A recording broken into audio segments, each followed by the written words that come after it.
Hello students. आज की video में हम प्रश्नावली 16.5 बर्नौली प्रमेय से संबंधित प्रश्न नंबर 10, 11, 12 और 13 करेंगे। तो देखिए प्रश्न नंबर 10 पर एक थैले में 10 गेंदें हैं जिनमें से प्रत्येक पर 0 से 9 तक के अंकों में से एक अंक लिखा है। इसका मतलब 0 से लेकर 9 तक के अंक लिखे हुए हैं प्रत्येक गेंद पर। तो 0 से लेकर 9 तक अंक 10 होते हैं, तो इसलिए हमारे पास 10 गेंदें हैं। यदि थैले में से 4 गेंदे उत्तरोत्तर पुनः वापस रखते हुए, मतलब प्रतिस्थापन के साथ रखते हुए, कि भाई पहली गेंद निकाली उसको वापस रख दी देख के, फिर दूसरी गेंद निकाली उसको देख के वापस रख दी, फिर तीसरी निकाली, ऐसे चौथी निकाली, इस तरीके से। तो इसकी क्या प्रायिकता है कि उनमें से किसी भी गेंद पर अंक 0 नहीं लिखा है, मतलब किसी भी गेंद पर 0 अंक नहीं लिखा है, बाकी के 9 अंक लिखे हुए हैं। तो ठीक है, इस हिसाब से हमने दिया है अंक 0 वाली गेंद की प्रायिकता। इस हिसाब से हमने अंक 0 वाली गेंद की प्रायिकता ले ली, क्योंकि प्रत्येक गेंद पर एक अंक लिखा हुआ है, तो प्रत्येक अंक के अनुकूल परिणाम 1 होगा और कुल परिणाम यहाँ पे 10 है। तो 0 अंक वाली एक ही गेंद होगी, तो इसलिए उसकी प्रायिकता 1/10। तो हमने 0 अंक वाली गेंद की प्रायिकता ली है, इसलिए हमने इसके विपरीत 0 अंक नहीं वाली गेंद। तो हमें पता है कि 0 अंक वाली नहीं वाली कितनी होंगी, 9 गेंद बच रही हैं 1 से लेके 9 तक, तो उनकी प्रायिकता हो जाएगी 9/10। अब देखिए यहाँ पे 0 गेंद लिखी नहीं लिखी वाली बात आ रही है, तो इसलिए हमने सफलता मान लिया अंक 0 वाली गेंद निकलना। तो इसलिए बर्नौली प्रमेय से n बराबर 4, क्योंकि हम यहाँ पे 4 गेंद निकाल रहे हैं। p का मान देखो, p सफलता का संकेत है, और सफलता हमने अंक 0 वाली गेंद निकलना मानी है, और उसकी प्रायिकता 1/10 है। तो p का मान हो गया 1/10। असफलता का संकेत q है, उसका मान हो गया 9/10। तो बर्नौली प्रमेय के सूत्र से x बराबर r की प्रायिकता बराबर NCR p की घात r q की घात r। इसमें हम n p और q के मान रखेंगे, तो 4CR 1/10 की घात r 9/10 की घात 4 माइनस r। इसको हमने समीकरण 1 लेके छोड़ दिया। अतः अब हम प्रायिकता निकाल रहे हैं, किसी भी गेंद पर 0 अंक नहीं है, उसकी हम प्रायिकता निकाल रहे हैं कि उनमें से किसी भी गेंद पर 0 अंक नहीं है।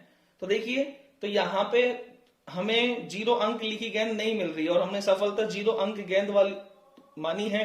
तो हमें यहाँ पे जब कोई सफलता मिली नहीं, तो x का मान क्या होगा 0, क्योंकि हमने सफलता मानी है अंक 0 वाली गेंद निकलना, और हम प्रायिकता निकाल रहे हैं कि अंक 0 वाली गेंद नहीं निकली है। तो इसलिए हमें यहाँ पे कोई सफलता नहीं मिली, तो x का मान 0 हुआ। तो x बराबर 0 के हिसाब से r का मान 0 हुआ, तो हम समीकरण 1 में r का मान 0 रखेंगे। तो 4C 0 1/10 की घात 0 और 9/10 की घात 4, तो उत्तर आया 9/10 की घात 4। देखिए इस सवाल को हम प्रायिकता गुणन नियम से भी कर सकते हैं, क्योंकि यहाँ पे प्रतिस्थापन हो रहा है, और प्रायिकता गुणन नियम ये कहता है जब तक कार्य पूरा नहीं होता प्रत्येक कार्य के बीच गुना का निशान आएगा।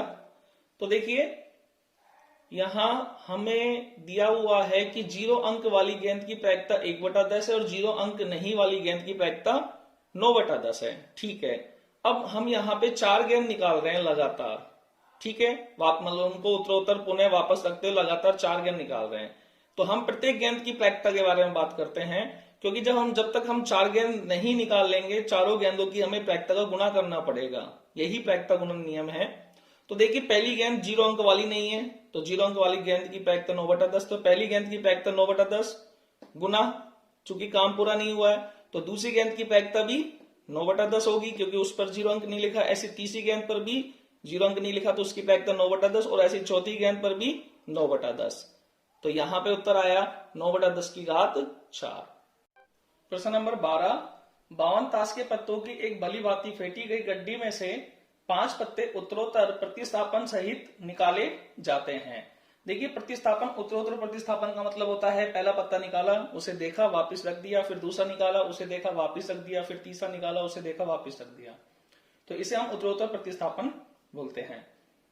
अब आगे चलते हैं। इसकी क्या प्रायिकता है कि पहला सभी 5 पत्ते हुकुम के हों, दूसरा केवल 3 पत्ते हुकुम के हों, और तीसरा है एक भी पत्ता हुकुम का नहीं हो। तो हम उत्तर की तरफ चलते हैं।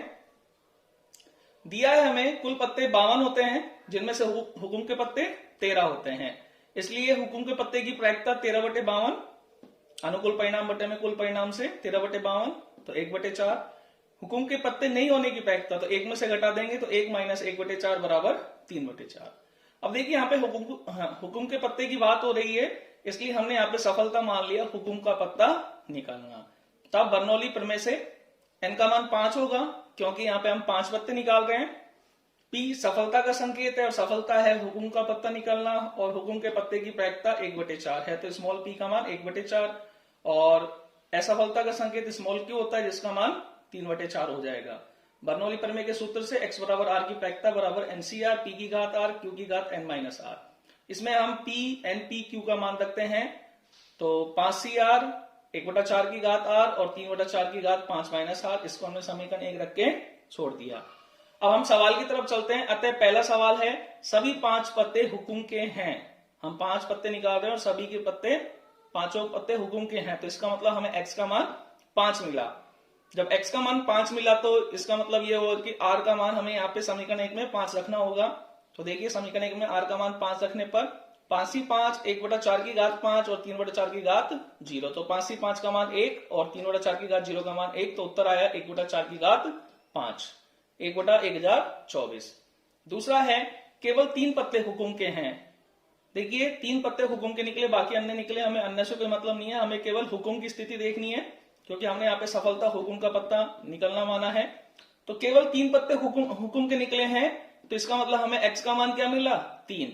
तो हम समीकरण 1 में r का मान 3 रखेंगे, तो 5c3 1/4 की घात 3 और 3/4 की घात 2। 5c3 का मान 10 होगा, 1/4 की घात 3 और ये हो जाएगा 3 की घात 2 और 4 की घात 2।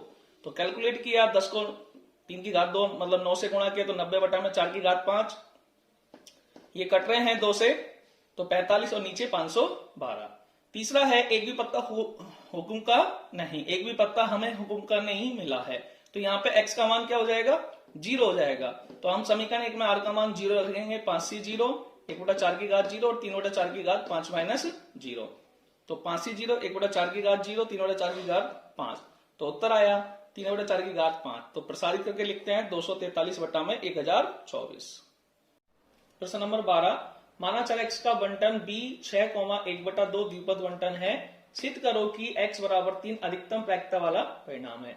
तो देखिए हम सबसे पहले इस प्रश्न का उत्तर करने की बजाय पहले हम द्विपद बंटन के बारे में बात करते हैं। तो ये मैंने एक बॉक्स बनाया हुआ है रेड कलर में, इसके अंदर हम द्विपद बंटन के बारे में ही बता रहे हैं। तो देखिए n बर्नौली परीक्षण वाले एक प्रयोग में सफलताओं की संख्या x का प्रायिकता बंटन, ये प्रायिकता बंटन है। देखिए हमने अभी बर्नौली प्रमेय के सवाल किए हैं, उनके अंदर हमने सफलताओं को x से दर्शाया है, सफलताओं की संख्या को, और फिर 16.4 में हमने x के मानों का प्रायिकता बंटन बनाया है। तो देखिए x के मान 0 1 2 3 r ... n ले लिया हमने, और x के प्रत्येक मान की हम बर्नौली प्रमेय के सूत्र से प्रायिकता निकाल रहे हैं। तो x बराबर 0 पर होने पर r का मान 0 है, तो यहाँ पे nc0 p की घात 0 q की घात n, x बराबर 1 होने पर यहाँ पे r का मान 1 हुआ, तो nc1 p की घात 1 q की घात n-1। इस तरह से r का मान n लेने पर ncn p की घात n q की घात 0। तो ये प्रायिकता बंटन बना x के विभिन्न मानों का। उपयुक्त प्रायिकता बंटन ही द्विपद बंटन कहलाता है। क्यों कहलाता है? क्योंकि यहाँ पे जो ये x के प्रत्येक मान है उनका जो प्रायिकता आई है, इन प्रायिकताओं को हम दो पदों के द्विपद प्रसार से व्यक्त कर सकते हैं, तो इसलिए इसको द्विपद बंटन कहा गया है। तो देखिए क्योंकि nc0 q की घात n, nc1 p की घात 1 q की घात n-1 ... ncn p की घात n, ये एक द्विपद प्रसार है जिसके बारे में हमने 11वीं क्लास में पढ़ा है, और ये द्विपद प्रसार q प्लस p की होल घात n का है। ठीक है, तो इसलिए दो पदों के रूप में आ रहे से इसे द्विपद बंटन बोला जा रहा है। अब देखिए यहाँ पे n और p महत्वपूर्ण है, क्योंकि n व p के मान ज्ञात होने पर संपूर्ण प्रायिकता बंटन ज्ञात बना सकते हैं हम n और p का मान ज्ञात होने पर, इसलिए यहाँ पे n और p को प्राचाल बोला गया है। अतः n बर्नौली परीक्षण व सफलता की प्रायिकता p वाले द्विपद बंटन को हम इस तरह से हम व्यक्त कर सकते हैं, b n, p से। तो यहाँ पे b तो द्विपद बंटन का बाइनोमियल थ्योरम का संकेत है, क्योंकि द्विपद को इंग्लिश में बाइनोमियल बोलते हैं, तो इसलिए b लिया गया है, और n प्रयोगों की संख्या है और p सफलता का संकेत उसकी प्रायिकता है। तो यहाँ पे द्विपद बंटन को b n p से व्यक्त किया गया है। अब हम अपने प्रश्न के उत्तर की तरफ चलते हैं। दिया है द्विपद बंटन b n p बराबर b 6 1/2 है, तो n का मान 6 हुआ, p का मान 1/2। जब p का मान पता है तो हम q का मान निकाल सकते हैं, 1 - 1/2 बराबर 1/2। तो बर्नौली प्रमेय के सूत्र से x बराबर r की प्रैक्टिकल बराबर NCR p की घात r q की घात n माइनस r से। अब हम यहाँ पे r का मान 0 से लेके 6 तक रखते हैं और उसका हम प्रैक्टिकल बंटन बनाते हैं। तो देखिए r का मान 0 से लेके 6 तक लिया, p x बराबर 0, 6c 0, 1/2 की घात 0, 1/2 की घात 6, तो उत्तर आया 1/2 की घात 6। फिर हमने r का मान 1 लिया, x बराबर 1 की प्रैक्टिकल बराबर 6c1, 1/2 की घात 1, 1/2 की घात 5, तो उत्तर आया 6। 6c1 का मतलब 6 हो जाएगा और यहाँ पे 1/2 की घात 1 और 1/2 की घात 5 है तो 2 की घात 6 हो जाएगा, तो 6/2 की घात 6। x बराबर 2 पर 6c2, 1/2 की घात 2, 1/2 की घात 4, तो यहाँ से 6c2 को प्रसारित करेंगे तो 15 आएगा और नीचे 2 की घात 6 आएगा, ये 15/2 की घात 6। x बराबर 3 पर 6c3, 1/2 की घात 3, 1/2 की घात 3, तो 6c3 को प्रसारित करेंगे तो यहाँ पे ऊपर आएगा 20 और 1/2 की घात 3 और 1/2 की घात 3 से 2 की घात 6। x बराबर 4 पर 6c4, 1/2 की घात 4, 1/2 की घात 2, तो 6c4 और 6c2 दोनों सेम है, तो 6c2 का मान 15 है तो 6c4 का मान भी 15 होगा और नीचे बनेगा 2 की घात 6। x बराबर 5 पर तो 6c5, 1/2 की घात 5 और 1/2 की घात 1, तो 6c5 और 6c1 सेम होते हैं, तो 6c1 का मान 6 है तो 6c5 का मान भी 6 होगा और नीचे बनेगा 2 की घात 6। और x बराबर 6 तो 6c6, 1/2 की घात 6 और 1/2 की घात 0, तो 6c0 बराबर है तो 6c0 के बराबर 6c6 होता है, तो जो 6c0 का मान होगा वही 6c6 का होगा, तो 6c6 का मान 1 होता है, तो यहां से हमें उत्तर मिला 1/2 की घात 6। अब देखिए सभी परिणामों के जो हर है, सभी परिणामों का जो बटा में आ रहा है हर है वो 2 की घात 6 है, तो इसका मतलब सभी परिणामों की भिन्नता उसके अंश से होगी, तो जिसका अंश सबसे बड़ा होगा वही अधिकतम मान वाला परिणाम होगा। तो देखिए यहाँ पे सबसे छोटा परिणाम 1/2 की घात 6 है और सबसे बड़ा परिणाम 20/2 की घात 6 है, क्योंकि जिसका अंश बड़ा होता है, अगर हर समान है सभी भिन्नों के और जिसका अंश बड़ा है तो वही भिन्न सबसे बड़ी है। तो हमने इसका प्रैक्टिकल बंटन बनाया, x बराबर 0, 1, 2, 3, 4, 5, 6, x बराबर 0 की प्रैक्टिकल रखी, 1/2 की घात 6, 1 की, 2 की, 3 की, इस तरह से। तो देखिए यहाँ पे सबसे बड़ा परिणाम जो आ रहा है 20/2 की घात 6, तो उपरोक्त सारणी से स्पष्ट है कि अधिकतम प्रैक्टिकल वाला परिणाम x बराबर 3 है।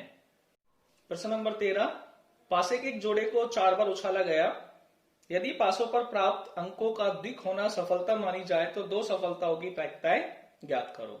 तो हम उत्तर की तरफ चलते हैं। देखिए हमें पता है कि पासे की हर उछाल में किसी भी घटना की प्रायिकता समान होती है, तो हम पासे के एक जोड़े को एक बार फेंकने पर विचार करते हैं। तो देखिए कुल परिणाम 6 की घात 2 बराबर 36 होंगे, दिक आने के अनुकूल परिणाम 6 होंगे। कैसे?